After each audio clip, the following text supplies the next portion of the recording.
he calmed us all down and basically said, look, it will sort itself out. Manage this situation. Geopolitics will assert itself. So don't get into a combative mode. This is not our future with Japan. And when I look back upon it, it took someone very earthy and very practical and very wise to temper down what would be a much narrower diplomatic reaction to that. So I think there have been some really, and my predecessor, But this was when Sushma Swaraj. But this was when Atal Bihari Vajpayee was also Prime Minister. Yeah, sure. But as a foreign minister, I will look as a foreign minister. I just joined. I'm sure he was very good, but I didn't have a chance to deal with him. But I look at Sushma Swaraj. I worked with her minister to secretary. We made a very good team because I think she brought a lot of political experience and a certain practicality of life to what is a profession which sometimes tends to be, kind of circular, that you are arguing, with your own sort of set of people. Yes. Okay, so let me turn to now India, and as a starting point, I want to start with your fantastic book, which I had the pleasure to read. Recommended to all. It's called The India Way, and I'm sure many of you have actually read it, because I can see from the commentary on Amazon.com that it has been extremely widely read, one of the bestsellers. And my Gujarati edition just came out. Gujarati edition just came so out. Bear that in mind. Okay, so we should have editions in the remaining 20 languages of India as well. They will be coming. By the way, the Tamil edition, Hindi edition had already come out. So okay, all right. Yeah. So all right. So in the book, I want to start with something very interesting. You say in the preface, and this is the date of publication is 2020. So I take it. By the time the book came out, you were already the External Affairs Minister. Yes. So this is writing as the External Affairs Minister. The minister says, it was unsettling to discover after 4 decades as a professional diplomat that many of the assumptions on which we had operated were now being called into question. And later on, of course, in the book, you talk about the dogmas of Delhi and so forth and all. In what way the assumptions were coming into question? What were the Delhi dogmas that perhaps were probably the subject of this questioning? Well, if you look, we are now marking 75 years of our independence. Okay. So what we call Azadi Ka Amrit Mahotsav. And 75 years, any kind of round number or 25, 50, 75, these are good occasions actually to reflect. Okay. Now, writing a book is also a good occasion to reflect because it's like a self-audit. And the reason why I wrote that was because foreign policy and diplomacy is a certain, there are a certain set of people over a period of time who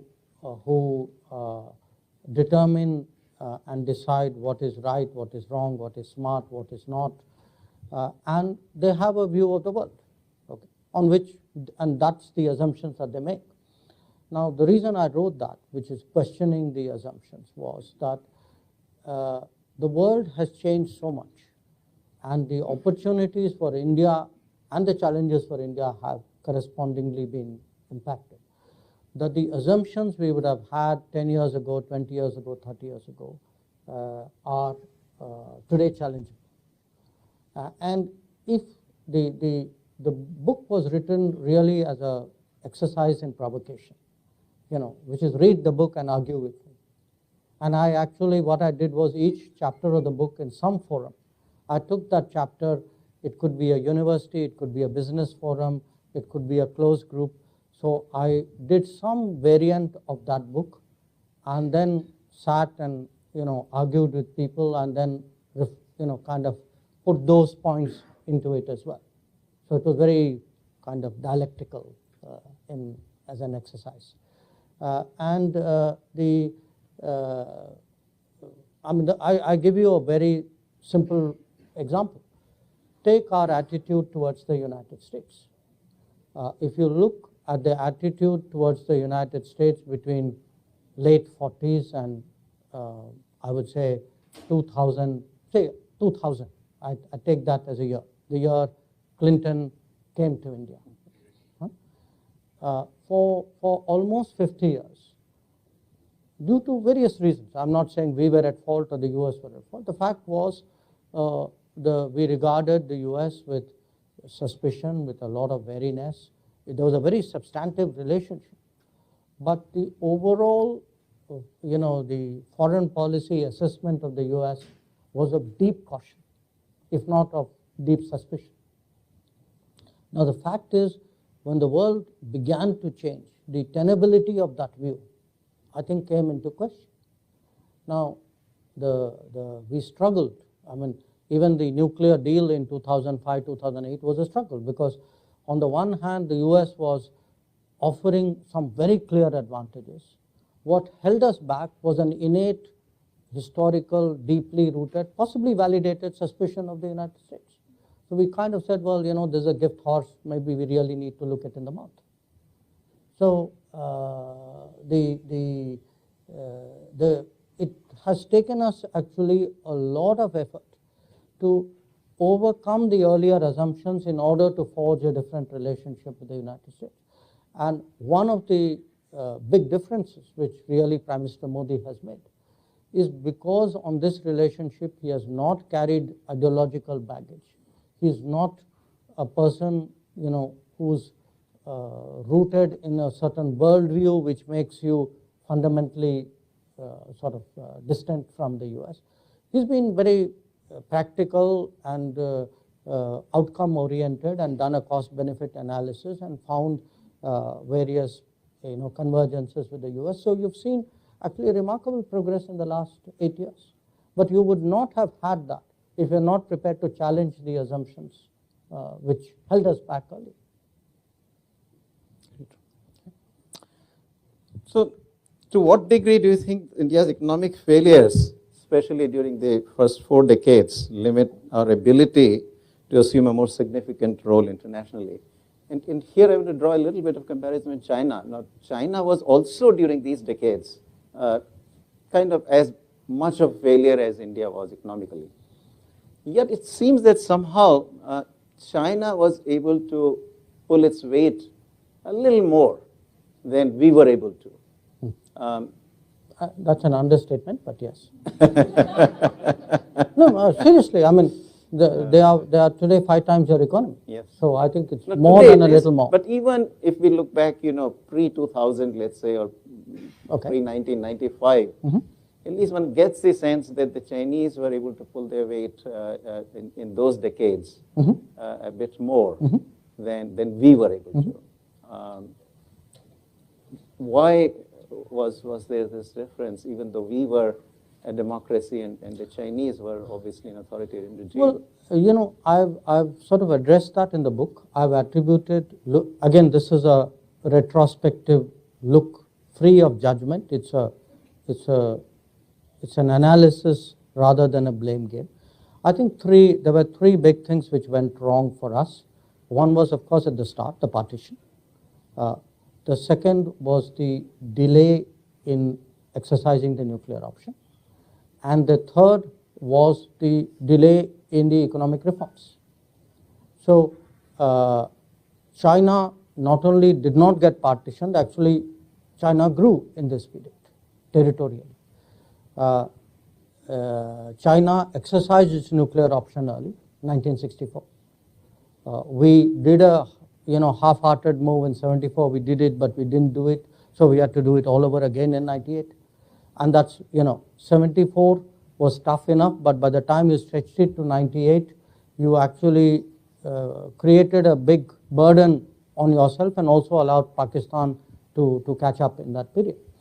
And of course, for me, the most most serious was really the economic reform, because if you look, China, you can say, embarked on its economic reform pretty much after Mao died.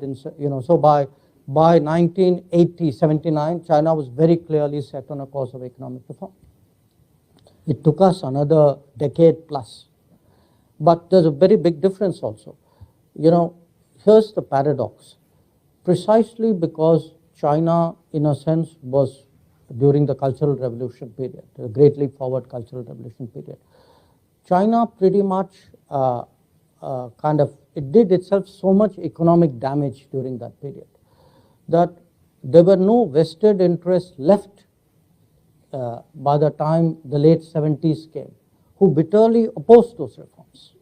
So, in a sense, once the Chinese leadership said we are going down this path,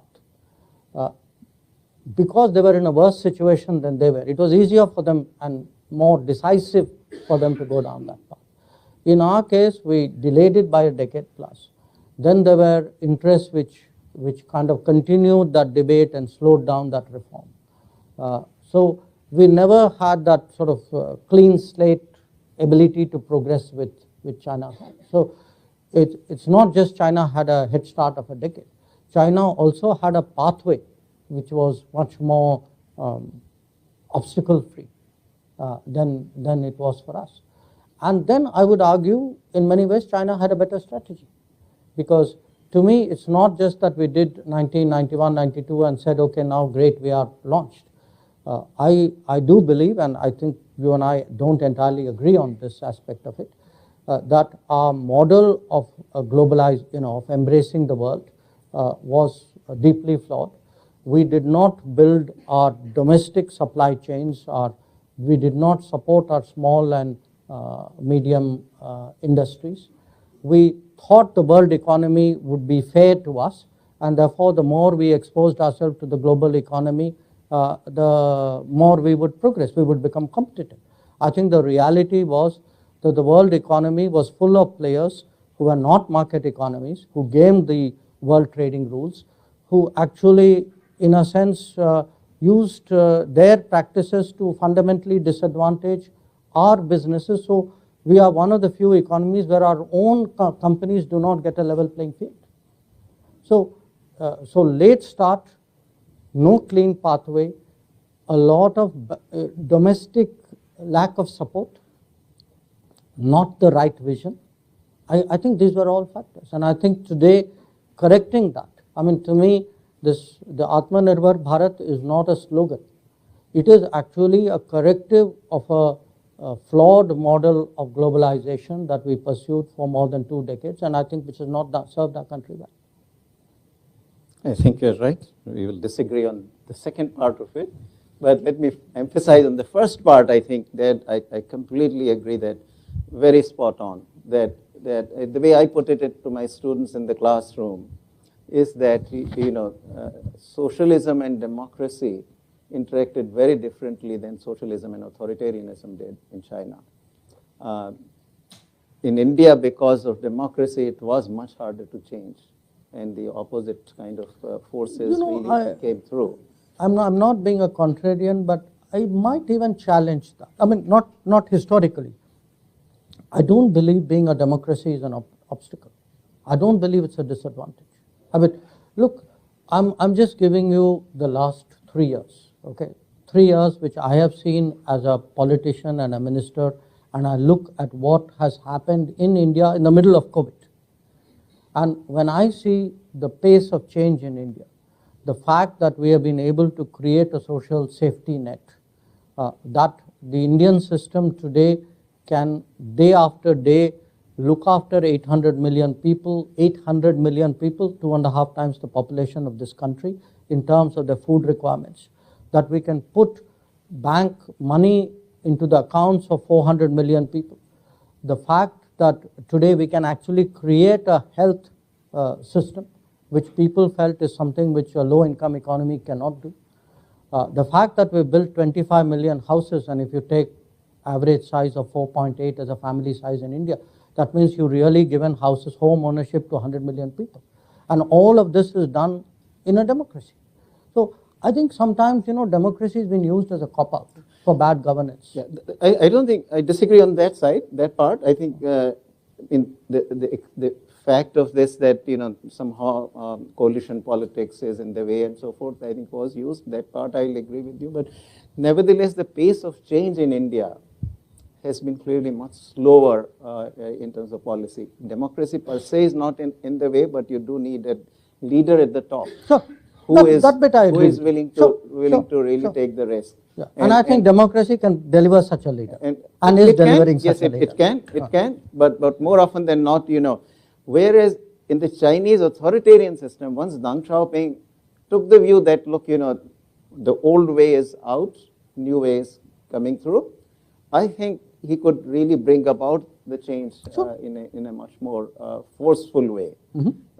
And certainly you'll agree that in democracy you've got to build up some consensus, and particularly if the leaders at the top are not fully driven to the change will be slower.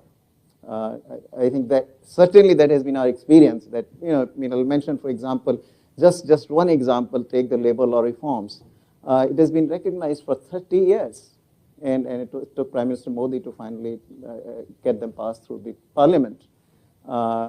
Even on farm laws, in the end, it was a very courageous move on the part of the central government, but in the end, politics led us to withdraw those. Whereas I think in an authoritarian system, those sorts of things carry through. No, look, I'd put it this way. I think at the end of the day, it should not be authoritarian systems deliver and democracies don't. Yeah. Because totally. I can turn to another neighbor who's been largely authoritarian for the same period, the one on the west. If you'd like the one on the east, you can take that as well. And I would argue that their authoritarian regimes have actually completely screwed up their economy.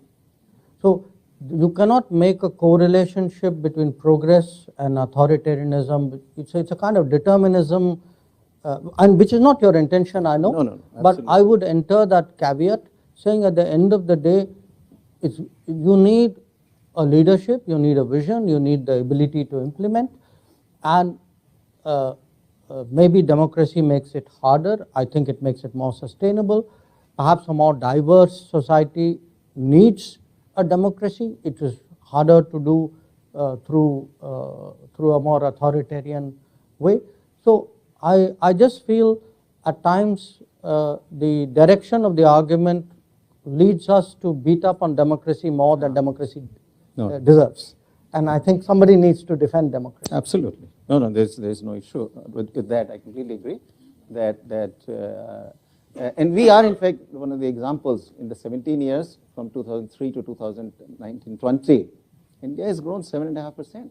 I think this is a very little kind of advertised and very little known fact. But for a 17-year period, the growth rate has been 7.5%. And that probably is the fastest so far for a democracy. So we have actually ourselves done that.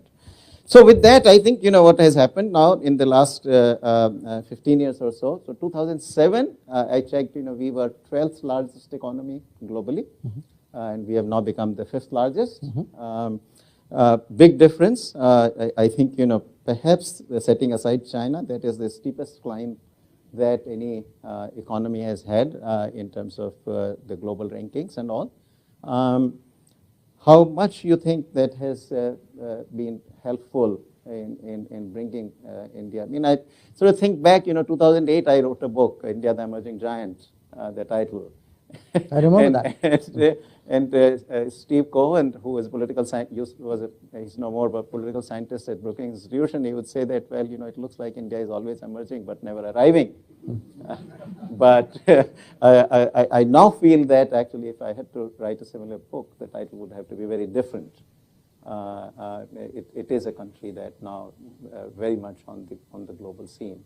How much do you think it is the economy, and how much it is a bit of rebranding also of India internationally by Prime Minister Modi? No, I don't think it's rebranding. I mean, rebranding would not be sustainable if the reality did not support it. At the end of the day, any product is as good. The reputation of a product is as good as a product. I mean, you can add a delta factor, but it can't be dramatically different. I do think, and I can make comparisons over multiple decades. I mean, today the fact that we are the 5th largest economy, how we have come through COVID, how we are today dealing with the headwinds of the Ukraine conflict, how we have actually transitioned into the digital era. I think these are all how in fact our diaspora and their successes have changed the perception of India in the world. I think it's a accumulation of multiple factors, but at the end of the day, you should give the world this credit. The world's a very hard-headed place. Nobody kind of buys sort of a spiel. I mean, people test you out through policies and practices and your decisions, and when people today do see, in a difficult situation, India responds. We have today, certainly in our part of the world, developed that image of a first responder. Nepal earthquake happens, Yemen civil war happens. I've seen during Ukraine, I mean, a whole lot of my fellow foreign ministers actually have told me that they were following who could evacuate out of Ukraine. Now, the fact that we did 20,000 was for them staggering number. There were people who were struggling to do 200. So there is a performance evaluation. I think the world's a very competitive place, and within this, roughly 200 countries of the world, they do track each other. They do exchange views. They do judge you by, your crisis response, your non-crisis response. They do judge you by your ability to take stands. So if you're part of a grouping, it's a kind of run-of-the-mill, okay, you are one more of a herd, versus your ability to stand your ground or to say, well, I think this is what should be or should not be. I think all those things matter. And definitely, I would say, compared to where we were earlier, as a foreign minister, it is a huge advantage for me to represent a country which is in a much stronger position than it has ever been. On the other hand, as I had the occasion to tell someone during my book release, a Gujarati book release, I said, look, I would envy the person. They asked me what would be the world in 2047. So I said, I have no idea, but I envy the person who would have my job in 2047. So because, I can see the trajectory, and the world respects that. So at the end of the day, it's a mix, but finally the economics is key. I mean, if you ask me in all of this, nuclear matters enormously, but if you tell me, okay, out of all the variables, pick one. If you had a chance to, saying one domain you really want to put everything into, no question, I would put it into the economics. So the way the economic situation looks to me, the person in 2047 may not have to envy you too much, because a lot of this will happen in the next 6 or 7 years. And let me just give you the background of why I said this. I think, well, today we are already 5th largest. A lot of restructuring has happened in the last 2 or 3 years in the economy. The way it looks, I mean, that's an area I sort of know and understand well. And the way it looks to me is that the kind of restructuring that had happened during the last few years of Prime Minister Vajpayee, with a massive kind of macroeconomic reforms, the recapitalization of the banks, and and that led to this massive investment cycle, which really carried the economy ultimately to about 8% plus growth for several years. I think something very similar to me, we'll see how it unfolds, and I may prove wrong, but something very similar is underway currently. First, the restructuring has happened. You begin to see the signs now, the kind of recovery that we have seen in this last quarter for which the data came, the economy jumped 13.5%. It comes on a low base, but still 13.5% in a quarter is quite unprecedented. Unemployment figures actually completely reinforce that. India now at last putting out the unemployment figures at fairly fast pace and in a timely fashion. So we have unemployment rate, urban unemployment rate for the quarter, same quarter, which is the second quarter of 2022. It is the lowest actually since 2017-18 when this periodic labor force survey got started. Investment rate during that quarter is about 34.5% of the GDP, quite unprecedented in the last about 15, 20 years. So all the indicators I see suggest to me that now the economy is really about to take off.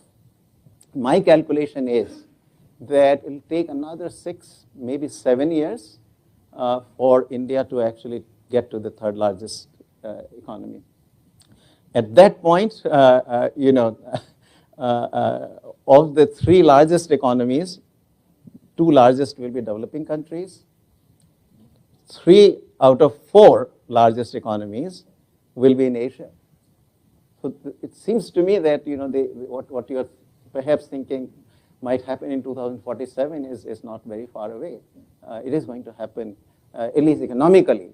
And that's where I want to sort of get your comments on, how you see this is going to impact, because you will still be the External Affairs Minister at the time. Well, I don't know about that, but look, I think those are very sound points you have made. But in addition to that, I can think of the known unknowns and the unknown unknowns. So I can imagine that in the course of this decade, there will be factors, good and bad, which we have not actually calculated upon. I mean, look at the problems we are facing today. I mean, if I told you even a year ago that we would be worrying about not just the price, but actually the availability of fuel, of food, of fertilizer, nobody would have thought this. So the beauty of history is it's very hard to anticipate. So I would be optimistic, no question about it. I also feel the kind of domains which would kick in would actually help India more. I definitely see in many ways a much more intensively digital world. It is really how much of a role it has in shaping your everyday life, shaping governance. And I think many of these, India would embrace those changes much more naturally. I mean, it's that, in a sense, the least developed has the least to lose in embracing change. Mm-hmm. So we have shown in many areas we've actually been very fast embracers of change, which is very different from that initial economic period where I was comparing India and China. China embraced that change in the 1980s because it had less to lose. So I see your point. I share your optimism. I have no question by the end of the decade we would be in a very different place. But I would still say you are hitting about third gear out there.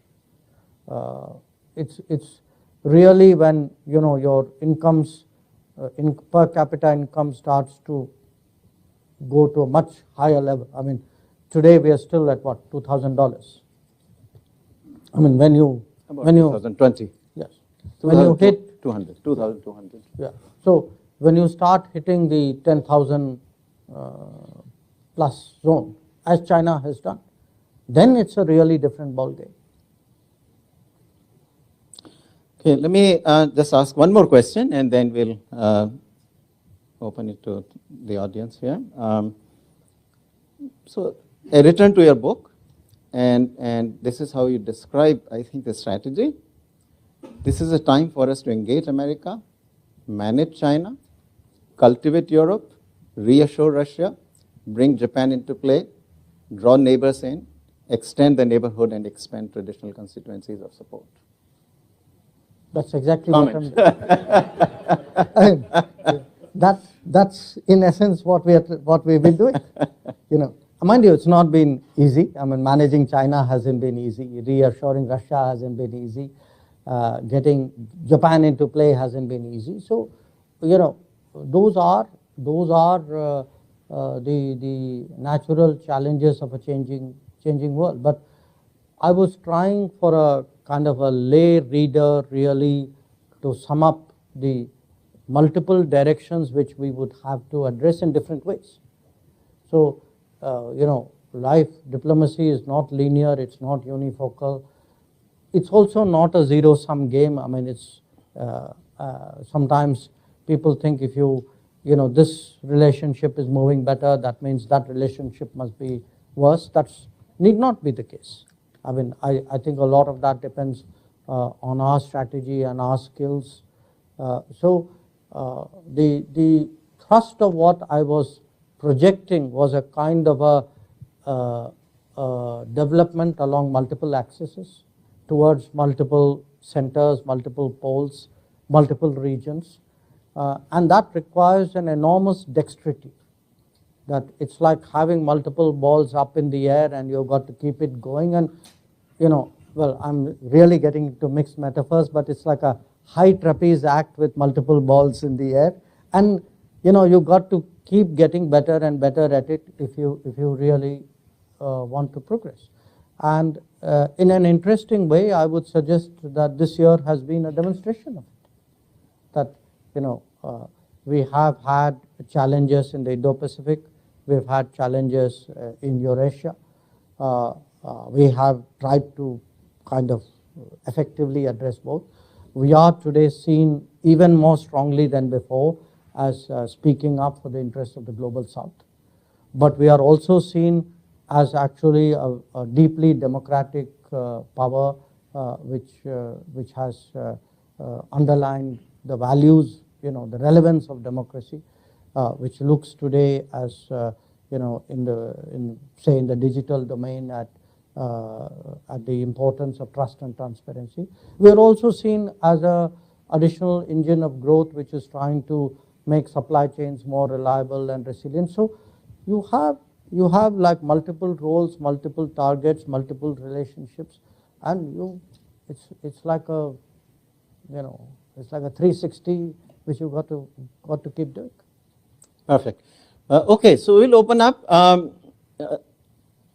Just one thing before all of you raise your hands. I really want to give first chance to the Columbia students and faculty. So please, especially if you're from media, don't try to be the first. Just hold your questions. You get chances to ask these questions to the minister in many different forums. So students, all right? Okay, let's come here. Yes. There is microphone. So.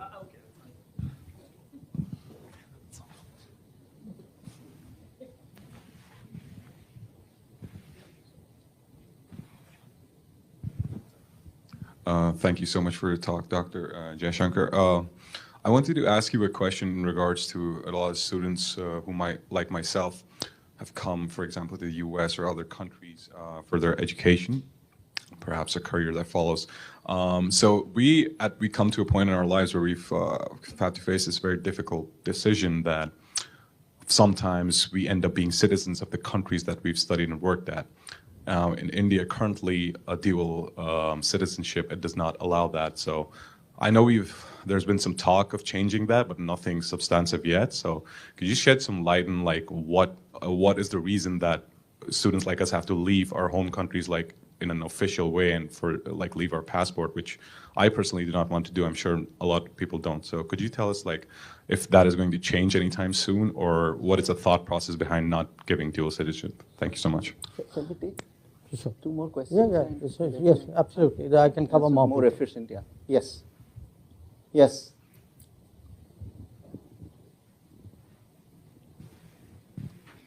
Vivek, there is one extra microphone you can pick up from there, and maybe somebody can help us. मंत्री doctor Jaishankar जी नमस्ते। मेरा नाम संजीत और मैं यहाँ सिपा में master कर रहा हूँ और मैं प्रोफेसर अरविंद जी का क्लासमेट भी रहता था। Okay. और Question. ठीक है। अगस्त में आपने तो एशिया सोसाइटी संस्थान के शुभारंभ के अवसर पर आपने टिप्पणी की कि अपने चीन भारत संबंध और एशिया सेंट्रिक में जोर दिया और आपने कहा कि मैनेजमेंट ऑफ कॉन्ट्रडिक्शंस बहुत ज़रूरी है, पर आपने भी कहा कि क्वोट अच्छा है क्योंकि तो क्रॉस रीजनल कोऑपरेशन के लिए, लेकिन लोग मानते हैं कि क्वोट चीन के विरुद्ध करते हैं, इसलिए तो ये कॉन्ट्रडिक्ट आप कैसे संभालेंगे और क्वोट की दृष्टिकोण से भारत का नॉन अलाइंड ट्रेडिशंस हम कैसे समझें as a international affair student. धन्यवाद। Okay, we'll take one more and then. Should I tell people in English broadly what he said? Basically, the issue was he was referring to something I said in August about India-China relations. How will you manage the contradictions in India-China relations, and really where does non-alignment fit into it? Okay. Good morning. Good morning, Doctor. Thank you for your words. I'm from Mexico, and I think economically speaking, our countries are very similar in some aspects. So I would like to hear your opinion on how can we improve economic growth without making inequality get bigger in our countries, which I think is a big issue. Thank you. Okay. Let the minister answer, and then we'll Okay. take one more round. That's all. Sure. First, on the dual citizenship, I think in a way, governments in India have recognized the dilemma of people like you. So they have started during Prime Minister Vajpayee's time. They have tried to create a particular category which will allow you to be a citizen of another country but yet have a very privileged association with India. So, we started with two, it was a PIO, Persons of Indian Origin card, and overseas citizen of India. So we've now combined it, made it into a single program. So we have to recognize today that the world is a workplace for Indians, and it is very likely in a greater knowledge economy kind of world, more and more Indians will look for jobs abroad or look for study abroad. There are, after all, today more than 1 million Indians who study abroad. The attempt is to find a middle ground between your predicament and our regulations. Now you'll ask me, therefore, why do you have those regulations? The reason is, if you look at the challenges, the history of India, the partition, the complexity of what we face, for us to move into dual citizenship is not something which can be readily and easily and securely done. I think there are considerations which would urge caution as well. So it's something people have gone into very deeply. Now, having said all that, by the way, what I know of this country, you can easily work here and prosper here without changing your passport. So that's also a suggestion I would leave with you. Regarding the India-China contradiction. Look, it is, for me, I look at it from a political science perspective, but also a larger historical perspective. You had, in our times, the biggest change we have seen in the world is the rise of China. No question about it. Okay. Now, what that has done so far is it has, because of the comparison, it has, in a sense, shall I say, mitigated somewhat the dramatic rise of India, which is a point which Professor Panagaria was, in a sense, also making. That if you evaluate India on its own merits, how much we have progressed, the growth rates which he was speaking about, is fantastic. But then you have China, which has risen faster, more dramatically in the same time span. The issue for us today is, how do two rising powers in absolute proximity to each other find a modus vivendi in a dynamic situation? That's a very, very complex problem. And in history, actually, there are very few analogous situations. Powers have arisen with a gap or with a space, a geographical space. It's easier to deal with that kind of situation. So I was also using the occasion to really send out a message that it's in our mutual interest that we find a way of accommodating each other, because if we do not, the whole idea that, Asia, the rise of Asia is contingent on the two biggest economies of Asia getting along with each other, or the three biggest economies of Asia getting along with each other. Now, how the, non-alignment, I would actually say, rather than necessarily use that term, I do think the world today requires independent countries, independent-minded countries who take positions. My sense is the politics of the last 6 months has shown that there is a space out there for countries, who are not part of a very polarized scenario. So I think that demand in the market, you can say, is still very, very strong. The Mexico, the question about equality, growth and inequality, it is a big issue. It is a big issue, and you have today two kinds of inequality. Obviously, inequalities within societies and inequalities between societies. And I would argue that the globalization mantras of the 1990s and the first decade of this century are today stand severely challenged. And this is not an intellectual argument. I mean, if you see the politics of the world, if you see what happened in this country in 2016, or what has happened in Europe, what happened in Brexit, I mean, all these are examples today that of a belief in societies that globalization is not working well for them. And one of the main reasons for that is a perception that globalization has been very unfair and very unequal. And if it is to be sustainable, there has to be a fairness element injected into both interstate transactions and intrastate development. And I think that's a challenge which societies like Mexico and India do face. Okay, I think we can take only one more question. Let's take it here. Yeah, go ahead. We can take a round. Huh? We can take a round. I got to leave. Can we do a round? Okay. Yeah, So, Minister. okay. So Thank. wait. I never called for you. Okay. Sorry, you can't do that. Yeah, just because you get the microphone doesn't. So.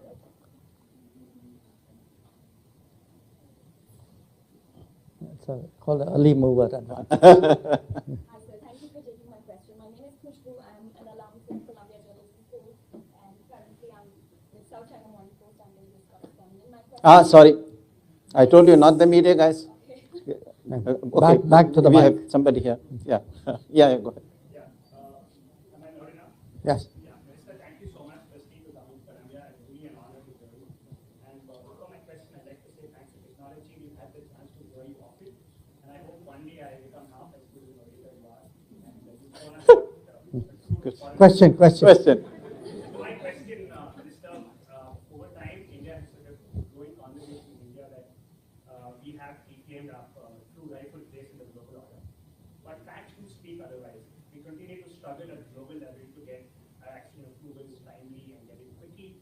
Our neighbors are seem to find a better trend in China thanks to their spending power. And our friendship with the US perhaps is shallow. Question. No. Get to the question.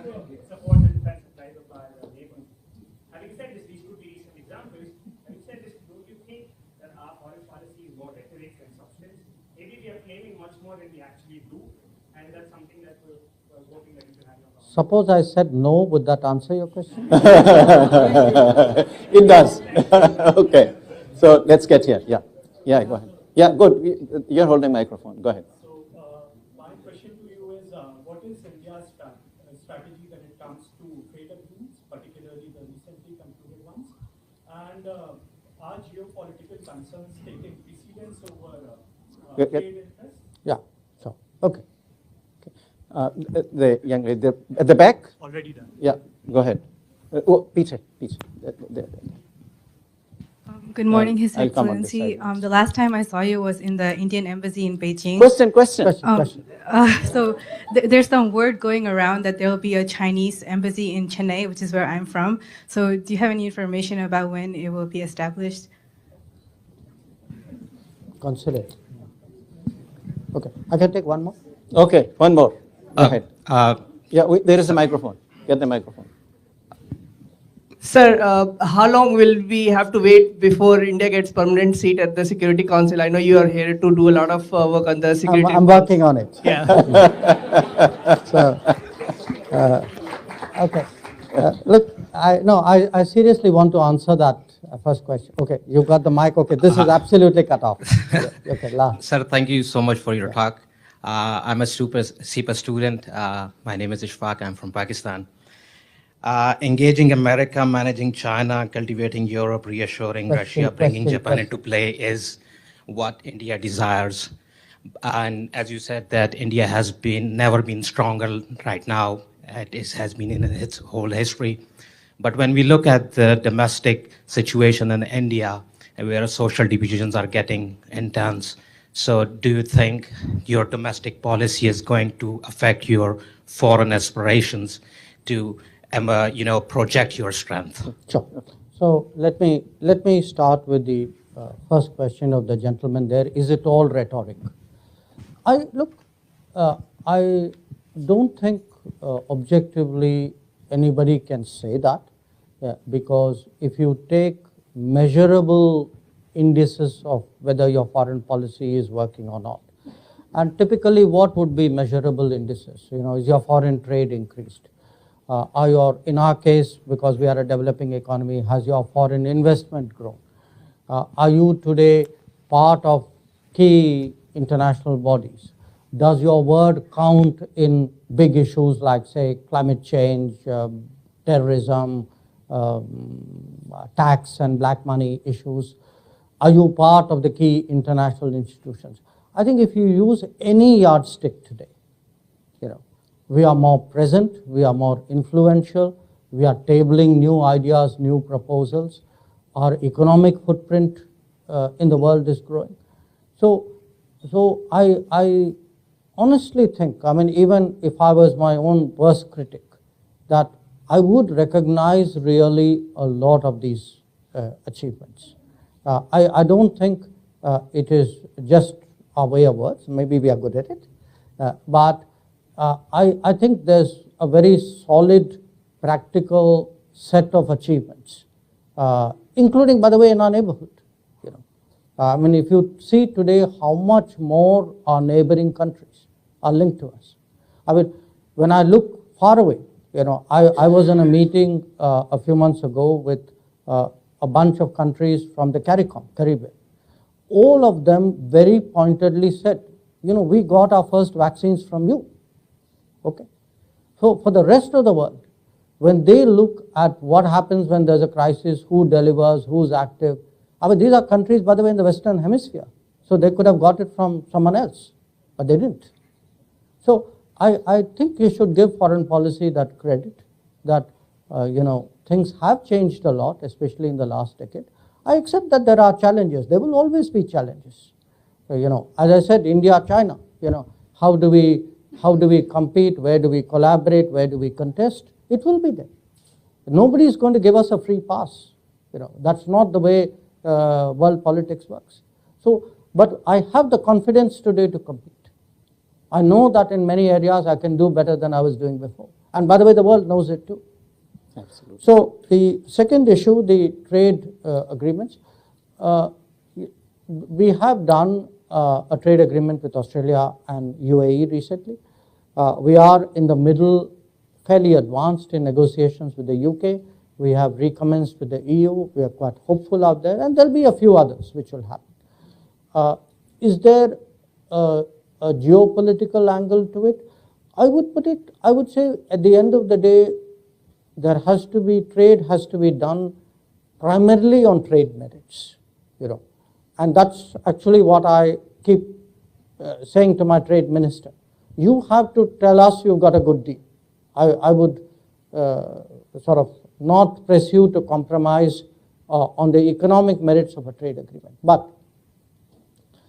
trade agreements also have to understand the politics and the systems. And I would argue that's been one of our challenges, that if we are actually opening our economy to others who are non-market, who have support systems which advantage them hugely, who can actually wipe out sectors of your economy, who can build huge commanding market shares, then I cannot disregard the politics of it, because the fact is countries have today weaponized trade, they have weaponized finance.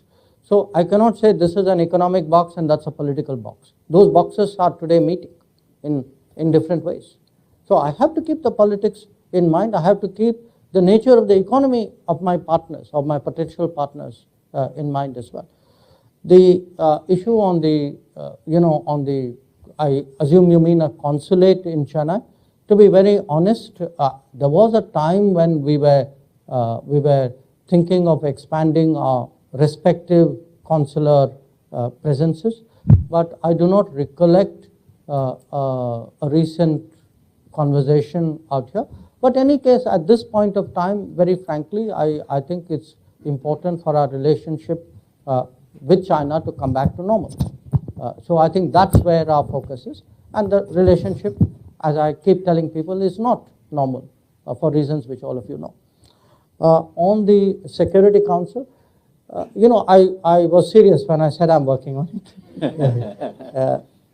It's obviously a very hard task, because at the end of the day, if you say, what is the definition of our global order?